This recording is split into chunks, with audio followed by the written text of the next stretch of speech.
Hello, everybody, and welcome to another edition of Mr. J's Geek Corner, a show where we talk about everything geeky, whether it be TV shows, movies, comics, or video games.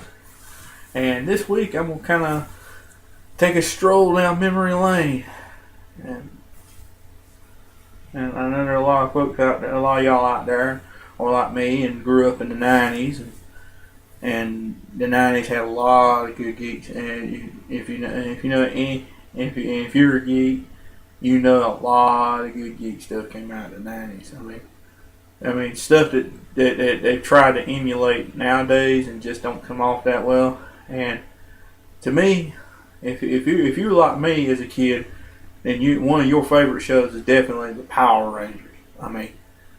There's nothing like that show. It's a little goofy and campy in a lot of places, but it was still if you're a kid, that was the greatest thing since sliced bread. I remember back in the days when it first started. You couldn't even get your hands on an action figure. It was so popular. There ain't no telling how many times I ever went to a toy store, looking for a Power Ranger figure, or my parents did, and you couldn't even find them. Like I said, it was just one of the things that I said. It had its moment in the sun. Shorts kind of fade in the background now, but think about it, it's still around. It's one of the very few things from the '90s that is still on television continuously. It started in like '92, '93, and it's still going strong even today. It's had its bumps in the road, but it's still a part of. It's still a part of kids shows even today. And sure, it's going to cable, but it's in its 20th season now. I think it's the 20th season, maybe season 19. I can't remember. But it's celebrating its 20th anniversary this year, and I never thought they would ever get. I never thought that a show like Power Rangers would ever get this far, but it still has its impact, and I guess some of that credit goes to the original Japanese series that started it all. If it wasn't for the Japanese, there wouldn't be Power Rangers today. And as long as the Japanese keep making Power Rangers, there will always be a Power Ranger series in America. And as a kid, that was the greatest thing. To me, it was up there with Superman. I said, as a little kid, that was my favorite TV show, other than Batman. And Batman was still being shown around that time. But I said, Power Rangers to me was one of the best TV shows that's ever been created. Like I said, it's had its bumps in the road. It's had its low moments when it wasn't really that good, or when it was. But it's definitely had a lot of high moments too. Like especially in the very beginning with the original five, turn six, I should say. And I said, back in the day, it was awesome, and it was still in it there. I said, to me, it's just one of those things that's like you don't ever forget as a kid, and like I said, it's just one of the things that I guess it's like Superman never really truly goes out of style.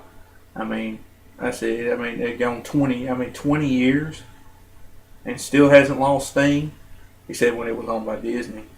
But it was owned by Disney, and Disney nearly killed it.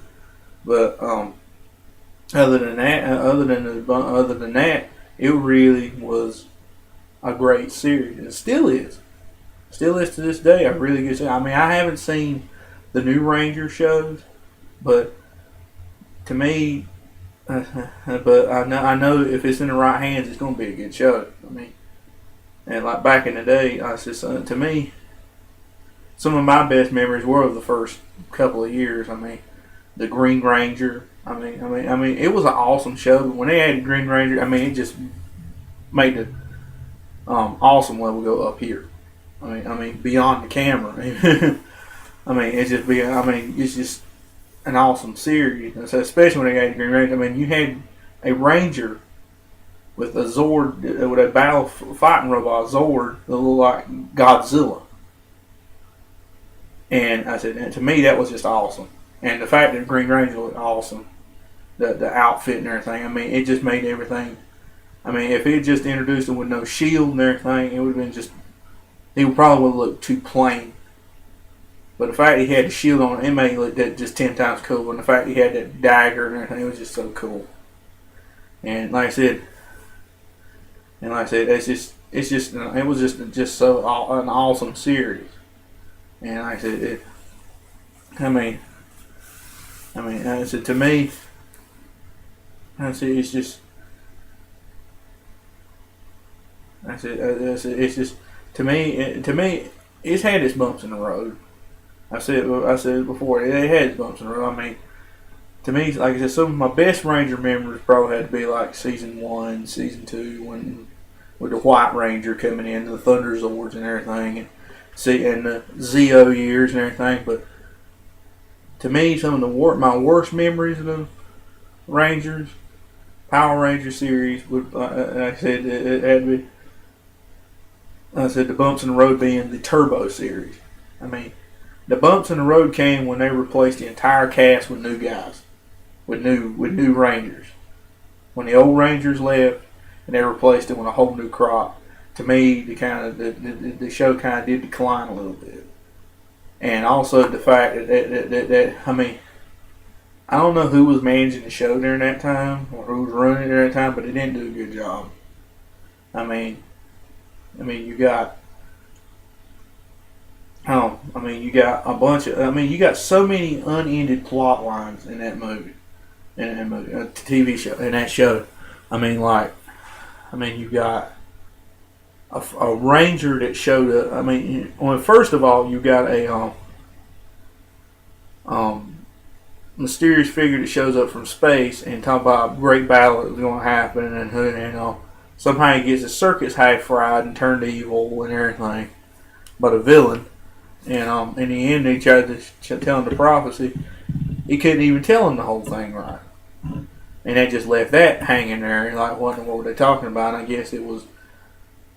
I'm guessing that the thing they were talking about was at the end of Power Rangers in space, when everybody finally defeated most of the known evil in the galaxy. And then you've got the plot line with the Phantom Ranger. Why in the world would you introduce an enigmatic figure into the series and not even ever reveal who he is? There's been so many times during the series where they were going to reveal who he was, and they never did. And then come to find out later, one of the writers said they never came up with a secret identity for him. I don't know if they said, I forget where they said it ran out of time or what, but they said they never came in with, what kind of, how's that run a railroad? Seriously. And then the whole thing with, I forget what her name was, took place with Zordon, found out that she had a long lost twin sister. That was an interesting part of the show, and if anybody had a clue watching that show during the time, they know who it was, who her sister was. But before they even revealed who it was, they dropped that plot line like a bad habit. How's that any way to run a railroad? You got all these interesting, you got 3 interesting plot lines, and they all conveniently get cut off before they even have a chance to even get any feet under it. You got a Ranger with no identity, and you got somebody that found out he had a twin sister, and then the next episode it's like that never even happened. What's with that? And the other things I found wrong with Turbo is the fact that they replaced Zordon and Alpha with somebody that looked like somebody just living in a tube for some reason. Some ghostly figure living in a tube. Same one that found out she had a twin sister. And an obnoxious version of Alpha that you could not even stand to listen to as a kid. It was just annoying. I was like, to me, that was like the low point of the series. Like the entire Power Rangers pantheon of the series, that was the low point. But when they got into in space and everything like that, and they met up with the other guy, they went off to save Zordon. Off into space to save Zordon from the villains and everything, and a strong one. That is when it got a lot better. I mean, it kind of stepped up the action some, and you could feel the series picking up again. Then when they ended off everything by destroying all the villains, I mean, that was an easy scapegoat to just bust Zordon's tube and destroy all the villains that way. But it was still very inventive to me. I mean, just the fact that one move destroyed all the evil in the galaxy, supposedly. At least until the next series. Until the next series in Lost Galaxy, which was also a good series. It's like Turbo was the only low point in the series.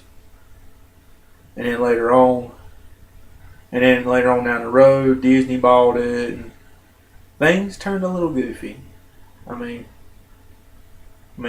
you could tell everything was added a little bit of blatant silliness to it, being Disney and everything. I don't know why.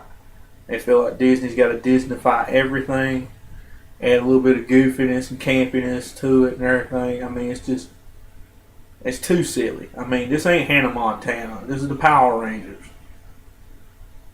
This ain't Hannah Montana or anything like that. This is the Power Rangers here.